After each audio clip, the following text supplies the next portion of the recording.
Okay. But you texted Trevor before you met him, telling him you liked rough sex. Then you texted him after your first sexual encounter with him, which you now call an assault. And according to court records, you told him after that sexual encounter that you had, quote, never been more turned on in your life. That's not really something that someone says when they were just assaulted. I think it's a super valid question. Everything you're asking me is a super valid question. I agree. That's why I'm asking them. Totally. And I think that I'm not, that's what expert witnesses are for in court in terms of the psychology behind that in responses to abuse and things like that. But like I said, I was just trying to make myself feel better about myself after what had happened the first time. After the first time I left without any markings on my body, my face was fine. I could go to work. And I thought that the second time, would be like the first time minus the things I told him I was not comfortable with. Yeah, so you mentioned the markings on your body. I want to play a portion of his video in which he plays I would say, interesting video of you in his bed. Watch. In August of 2021, Lindsey Hill's claims were heard in court.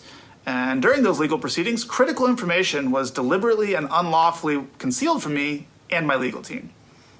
Information like this video, which was taken by Lindsey Hill herself the morning after she claimed she was brutally attacked, emotionally traumatized, and desperate to get away from me. And now we have the metadata, so there can be no dispute. It was taken mere minutes before she left my house on the morning of May 16th, 2021, without my knowledge or consent, of course. In it, you can see her lying in bed next to me while I'm sleeping, smirking at the camera without a care in the world, or any marks on her face. I think it paints a pretty clear picture of what actually happened the evening of May 15th and why the video was originally concealed from us. Lindsey, I think there are a lot of sexual assault survivors who would say you don't look traumatized there and you don't look beaten. And this is allegedly after you say that he brutally attacked you and you had bruises all over your body. You had bruises all over your face. I don't see any bruises there. And I certainly don't see a woman who's just been traumatized by something horrible. Again, super valid. I think that I woke up that morning. So I'm pretty sure the majority of people that are on social media have heard about the Trevor Bauer case. Trevor Bauer, if you haven't heard, is a former Major League Baseball player who was accused of sexually assaulting a woman by the name of Lindsey Hill, who you just saw in that interview, and she was getting grilled and just getting caught in so many lies, and it's disgusting what she did. And I don't just want to talk about Trevor Bauer today, but the ramifications of what she did are very, very big. And this ain't the first time something like this is happening. It won't be the last. Trevor Bauer was actually a phenomenal pitcher. I'm a huge baseball fan. I used to play growing up. He won the prestigious Cy Young Award, which is an award that is given to outstanding performances by pitchers. If they have a really good season pitching, you get what's called the Cy Young Award. He has played in the Major League for several years for the Dodgers, for the Reds, and for the Arizona Diamondbacks. But because of those allegations, he was kicked out of Major League Baseball. He was suspended, and he left the league and went to Japan to play for the Yokohama Dina Bay Stars. I don't know exactly what a Bay Star is, but nonetheless, Trevor Bauer won't be the first, and he won't be the last. And this is just a testament of how trash the Me Too movement is in its entirety. I mean, this man was a once legendary professional baseball player for Major League Baseball here in America, and he leaves to go to Japan to play for a team in Yokohama, which is right outside of Tokyo. And Japan is a rich country. He's making, I think, last time I checked, around $30 million a year, so he's making great money over there. But he's an American.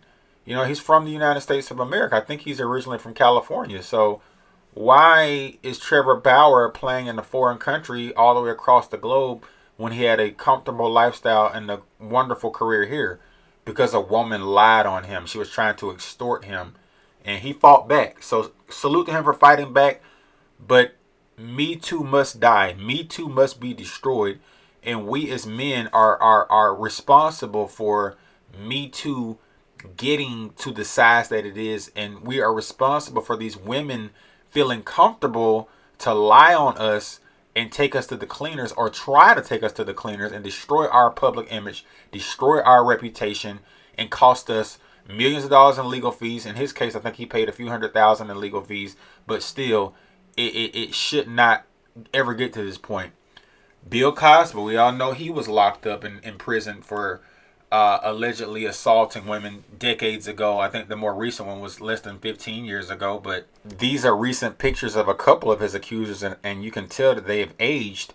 They're not in their prime anymore. They weren't, coming forward when they were allegedly assaulted. So why come forward now? Because you saw opportunity to come up and get a bag. And thank God they freed Bill Cosby. But moving on, some people may be old enough to remember this case, some may not. But there were 3 Duke lacrosse players back in, I think, around 06, 07 who were accused of sexually assaulting a black woman by the name of Crystal Mangum. Mangum was a stripper up in that Durham, North Carolina area. And they hired her to come do a private performance. And they never had any type of sexual assault against this woman. It was proven in court that she lied.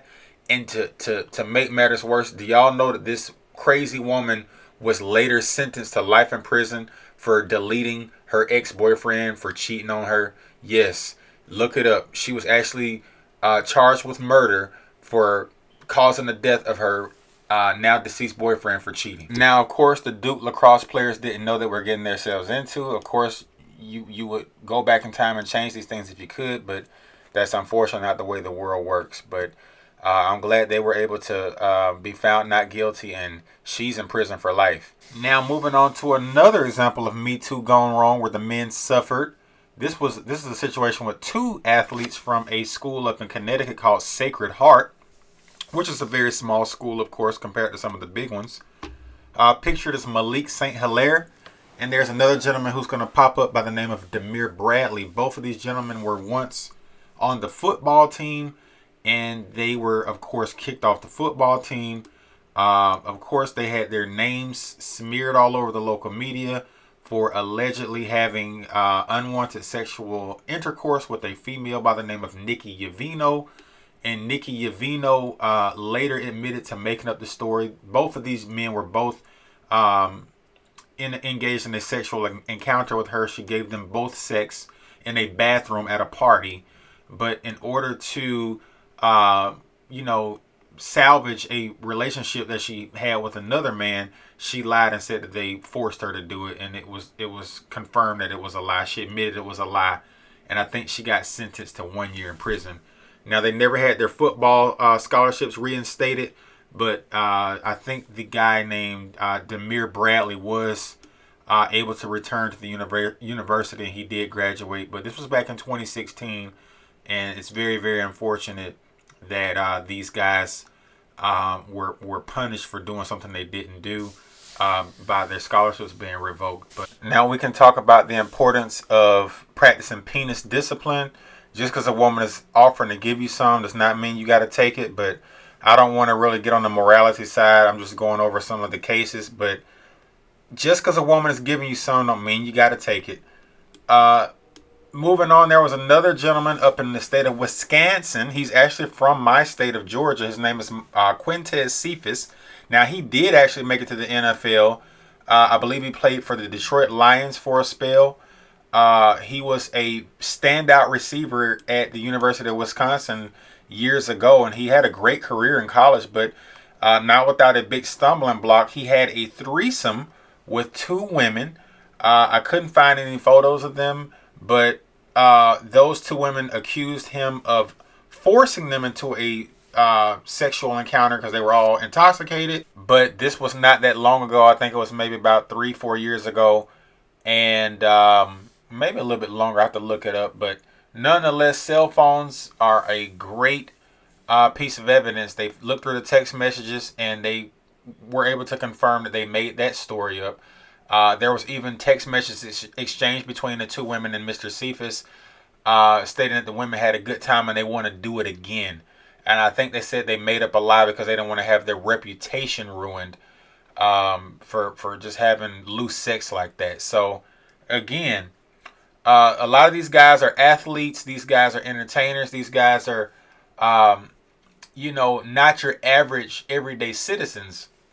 And everyday citizens that aren't athletes or entertainers get accused of sexually assaulting women all the time. But nonetheless, the ones that we pay attention to are the high profile cases, of course. And last but not least, we got to talk about the case between Johnny Depp and Amber Heard. We all know Johnny Depp, one of the most legendary actors of his generation. Amber Heard, she was okay. But Johnny Depp was accused of, just really quickly, Johnny Depp was accused of being physically and verbally abusive to her throughout their relationship. I think they started dating in 2012. They got married, and I think the marriage lasted for about a year and some change. And there was a restraining order granted to Amber Heard against Johnny Depp. And Johnny Depp was very infuriated by these allegations of domestic violence and abuse against Amber Heard. He believes it was motivated by money. And long story short, he sued her for, I think, $100 million. She countersued for he sued her for $50 million. She countersued for $100 million, and they settled the judgments, and they got it down to where she has to pay him $1 million. So it was a very nasty trial. It lasted for quite a while, and Johnny Depp was able to clear his name, but of course, the pain and suffering, the emotional distress, and all the stuff that comes with these long drawn out cases, the lies, the smears, it just takes a toll on people. So relationships in this country are just absolutely unstable and catastrophic at times, and the laws, unfortunately, are overwhelmingly in favor of the women. The court of public opinion is oftentimes slanted towards the women, and we have to get to a place where it's true equality. That's what a lot of these feminists say they want, is equality. I think it's a lot of women out there, and I've heard women say they support women going to prison for filing false assault claims against men. Now, the Amber Heard Johnny Depp case, I wouldn't, say that she deserves a lot of prison time, but if a woman just flat out accuses a man of sexual assault or something like that and destroys his career, takes away opportunities from him, she absolutely must go to prison for a long time.